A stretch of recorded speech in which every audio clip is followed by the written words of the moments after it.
You're in the Wellness Lab. I'm your host, Dr. Alok Patel. This is the place where we're gonna give you all the tools and information you need to keep your body tip-top and shiny. And by shiny, I'm talking about your hair.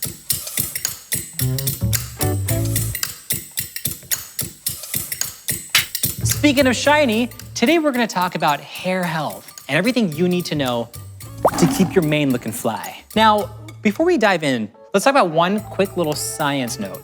Hair is made up of keratin, which is really a fascinating protein. It comes from hair follicles. Your hair grows in 3 separate phases, and once it actually starts growing, the cells you see on your hair are no longer living. I gotta wonder now, is my hair a zombie? Is it like the living dead? Because it's not alive, yet it's growing. A lot of products you see out there that say like, we'll make your hair shiny or grow more or be fuller. A lot of them are gimmicks, because if you put things directly on your hair, it may not have any effect on your actual hair follicle. Now, people out there are often freaked out about losing their hair or their hair going gray. And it's really important to understand that any changes in your hair could be caused by an underlying medical condition.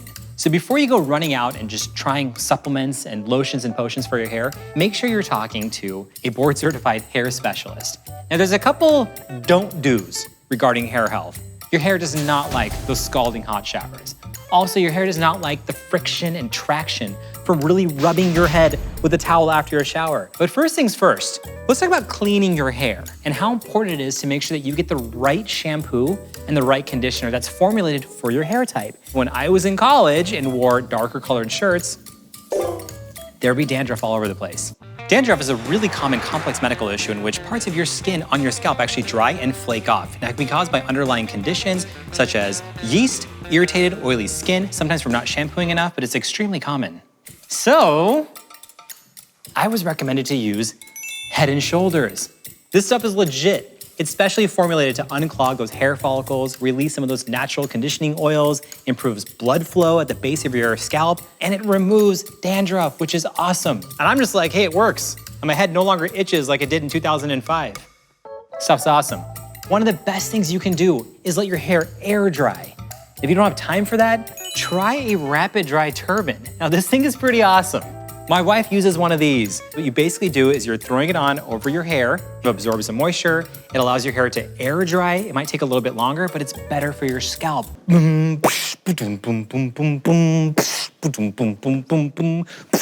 this next one, the Mulberry Silk Pillowcase, it feels great. Silk pillows, by and large, are easier on your skin and your hair. I think my hair looks pretty good. I cut it myself, so it's kind of uneven and messy looking, but it feels good.